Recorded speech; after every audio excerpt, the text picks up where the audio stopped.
Welcome to The Explainer. Today, we're going to pull back the curtain on something that powers pretty much every app you use, the Database Management System. You might hear it called a DBMS. So let's kick things off with a question that really gets to the heart of it.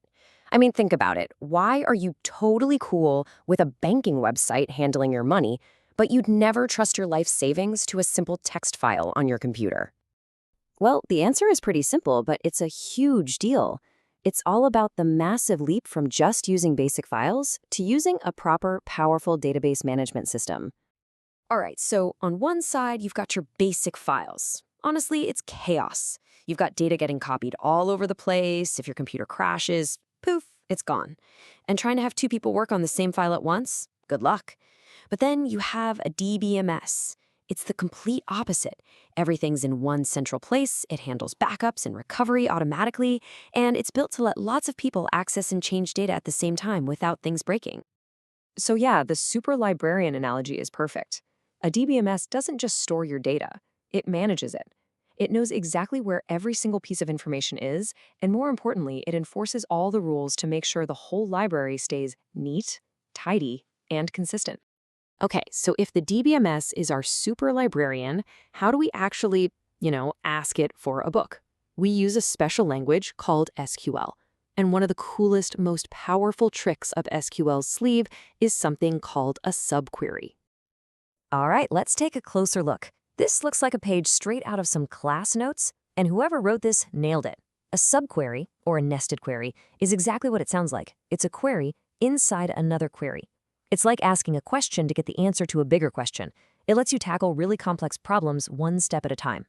And here's a perfect example of how that works. This is really clever. See, it's a two-step process. First, that inner query runs. It goes into the employee table and finds the single highest salary. Let's say it's 100,000. Then the outer query takes that number and asks a totally new question. Okay, now tell me which employee has a salary of 100,000. It's a super slick way to chain your logic together. And hey, this isn't just for finding stuff. You can use the same nested logic to insert new data, update existing records, or even delete things. Just imagine you need to delete all the orders from customers who haven't paid their bills. You'd use a subquery to first find all those customers, and then the main query would do the deleting. It's absolutely fundamental for doing anything complex with your data. But you know what? Asking all these smart questions is totally useless if you can't trust the answers, right? If the data itself is garbage. So how does a DBMS make sure our data is always safe and reliable? Well, the magic word here is transaction. A transaction, it's just a sequence of steps that have to be treated as one single logical piece of work. The classic example is a bank transfer. You debit one account and you credit another. Those are two separate steps, but they have to happen together as one single transaction. It's an all-or-nothing deal. And for any transaction to be considered reliable and trustworthy, it has to pass a test. It's called the ACID test. It's a set of 4 rules. And honestly, these 4 rules are the entire reason you can trust your bank with your money. So let's quickly break down what ACID stands for. A is for atomicity. That's the all-or-nothing rule we just talked about.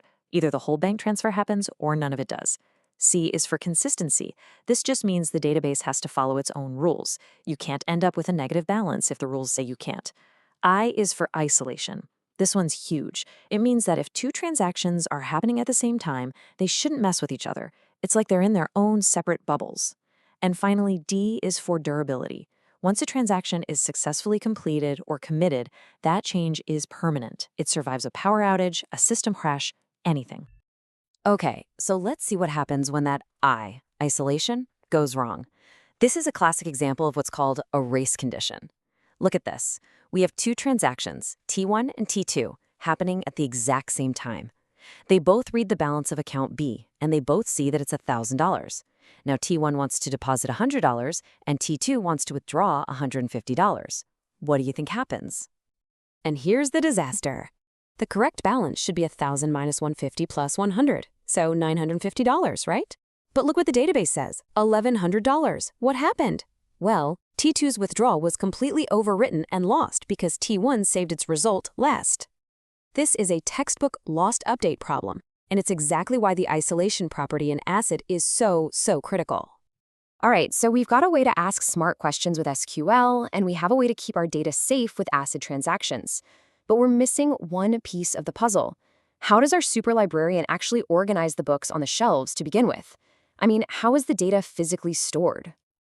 This brings us down to the real nuts and bolts, file organization. This is all about how the records are physically laid out on the storage disk. And you can imagine the way you arrange things has a huge impact on how quickly you can find them later.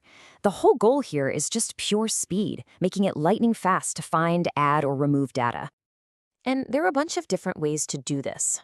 On the left, you've got sequential organization. This is the most basic way. It's like lining up all your books one after another, maybe sorted by title. Super simple. But on the right, you see something called hash organization. This is way more clever. It uses a special math function, a hash function, to calculate the exact physical address for a piece of data. It's not about searching. It's about calculating your way directly to the spot on the disk. So what's the difference in practice? Well, sequential is simple, and it's actually really efficient if you need to read through all the records, like for a report. But finding one specific record, it can be super slow. Hashing, on the other hand, is unbelievably fast for finding one specific thing. You calculate the address, you go right there. That's why it's perfect for things like booking a movie ticket, where you need to check the availability of one specific seat, and you need to do it instantly. Okay, so we've gone on a whole journey, right? From you typing a query all the way down to how the bits and bytes are actually stored on a disk.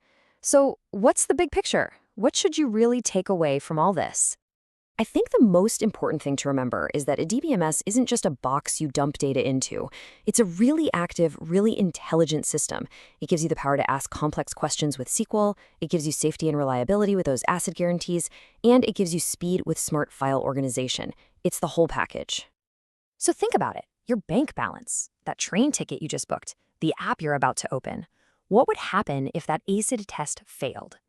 The next time you use any of these things, just take a second to appreciate all the silent, complex work happening under the hood to keep your digital world from falling into chaos. Thanks for watching The Explainer.